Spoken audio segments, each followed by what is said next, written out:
ನಾವು ನಿಮ್ಗೆ ಗೌರವ ಕೊಡ್ತೀರಿ. ನೀವು ಎದ್ದು ನಿಂತ್ಕೊಂಡ ತಕ್ಷಣ ನಾವೆಲ್ಲ ಕೂತ್ಕೊಂತೀರಿ. ನಿಮ್ಗೆ ಗೌರವ ಕೊಡ್ತೀರಿ. ನೀವೇನು ಹೇಳ್ಬೇಕೋ ಹೇಳಿ. ಕಾಂಗ್ರೆಸ್ ಅವ್ರ ಮಾತು ಕೇಳಲ್ಲ ಅಂತ ಹೇಳಿದ್ದು. ನೀವು ಇಂಡಿಪೆಂಡೆಂಟ್. ಈಗ ನಿಮ್ ಮಾತು ನಾವು ಕೇಳ್ತೀರಿ, ಗೌರವ ಕೊಡ್ತೀರಿ. ಬರಗಾಲ, ಕುಡಿ ನೀರು ಬಗ್ಗೆ ಚರ್ಚೆ ಮಾಡ್ರಿ. ಬರೀ ಇದು ಅಧ್ಯಕ್ಷ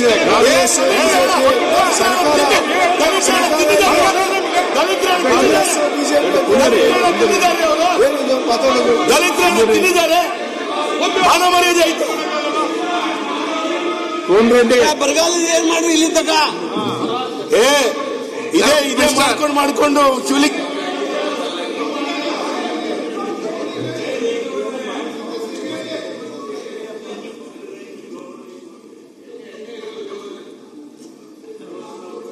ಈಗೇನು ನಾನು ಕಳೆದ 2 ದಿವಸದಿಂದ ನಾನು ಹೊಸಬನಿದ್ದೆ.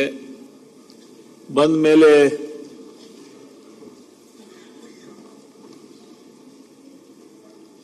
ಎಲ್ಲ ನಾವು ನಮ್ಮ ಕಾರ್ಯಕಲಾಪಗಳನ್ನ ನಮ್ಮ ರೂಲ್ ಬುಕ್ ಏನಿದೆ ಅದ್ರ ಜೊತೆನೆ ಹೋಗ್ಬೇಕು ಅನ್ನೋ ವಿಚಾರದಲ್ಲಿ ಬರಲಿಲ್ಲ. ನಾನು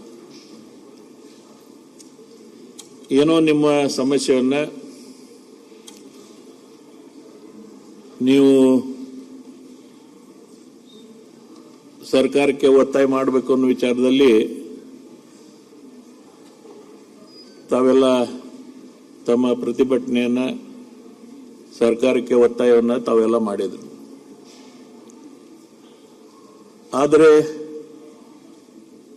ಏನಿದೆ, ಪ್ರತಿಭಟನೆ ಮಾಡಬೇಕಾದ್ರೆ ಗೊತ್ತಾ, ನೀವು ನಿಮ್ಮ ಸ್ಥಾನದಲ್ಲೇ ನಿಂತು ನಿಮಗೆ ಮಾತಾಡಲಿಕ್ಕೆ, ಒಟ್ಟಾಗಿ ಕೂಗಾಡಲಿಕ್ಕೆ ಅವಕಾಶ ಇಲ್ಲ. ನೀವೇನಾದರೂ ಆ ರೀತಿಯ ಪ್ರತಿಭಟನೆ ಮಾಡಿದ್ರೆ ಇಲ್ಲಿ ಬಾವಿಗೆ ಬಂದು ಅದನ್ನ ಮಾಡ್ಬೇಕಂತೇಳಿ ನಾನು ತಮ್ಮ ಹತ್ರ ವಿನಂತಿಯನ್ನು ಮಾಡ್ಕೊಂತೀನಿ. ಬಾವಿಗೆ ಆಹ್ವಾನ ಮಾಡುವಂತ ಮೊದಲ ಸ್ಪೀಕರ್ ನೀವು. ಬರ್ರಿ, ಅದು ಬರ್ರಿ. ಇಲ್ಲಿ ತನಕ ಬಾವಿಗೆ ಆಹ್ವಾನ ಕೊಟ್ಟಂತ ಯಾವ ಸ್ಪೀಕರ್ ಇಲ್ಲ. ಅಲ್ಲಿ ನಡ್ಸಕ್ ಬರಂಗಿಲ್ಲ ನಮಗೆ. ಇಲ್ಲ, ಅಲ್ಲಿ ನಡ್ಸಕ್ ಬರಂಗಿಲ್ಲ. ಇಲ್ಲ, ಯಾವ ನಿಯಮಾವಳಿನಲ್ಲಿ ನೀವು ಅಲ್ಲಿ ಕುತ್ಕೊಂಡು ನಿಂತ್ಕೊಂಡು 3 ದಿನದಿಂದ ಚೀರಾಡ್ತಾ ಇದ್ದೀರಾ? ನೀವು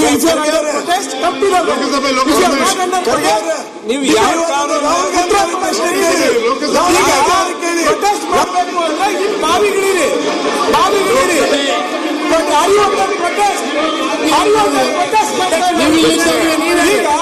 ಅಲ್ಲಿ ನಿಂತ್ಕೊಂಡು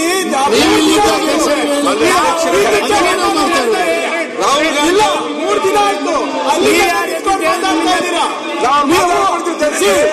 ಕ್ಲಿಯರ್ ಆಗಿ ನೀವು ಹೇಳಿ, ಸದನಕ್ಕೆ ಹೇಳಿ. ಇಲ್ಲ, ಸ್ಪಷ್ಟವಾಗಿ ಅಧ್ಯಕ್ಷ ರಾಹುಲ್ ಗಾಂಧಿ ಅವರು ಯಾವ ರೀತಿ ನೀವು ಪ್ರೊಟೆಸ್ಟ್ ಮಾಡಬೇಕು ಅಂದ್ರೆ ಅಲ್ಲಿ ಪಾರ್ಲಿಮೆಂಟ್ ಅಲ್ಲಿ ರಾಹುಲ್ ಗಾಂಧಿ ಅವರು ಇಲ್ಲಿ ನಾವು ಉತ್ತರ ರಾಹುಲ್ ಗಾಂಧಿ ಅವರು ಯಾವ ರೀತಿ ಪ್ರೊಟೆಸ್ಟ್ ಇಲ್ಲ ಉತ್ತರ ಕೊಡಕ್ಕೆ ನಾವು ರೆಡಿ ಇದ್ದೀವಿ. ಸರಿಯಾಗಿ ಯಾವ ಕಾರ್ಯಕ್ರಮ ನಡೀಲಿಕ್ಕೆ ಅವರು ನಿಮ್ಮ ಸ್ಥಳದಿಂದನೇ ಮಾಡ್ತಾ ಇದ್ದಾರೆ. ಆಯ್ತು, ಕೇಳಿ ಸರ್, ನಾವೀಗ ಕೇಳಿ. ನೀವು ಅಲ್ಲಿ ಪಾರ್ಲಿಮೆಂಟ್ ಅಲ್ಲಿ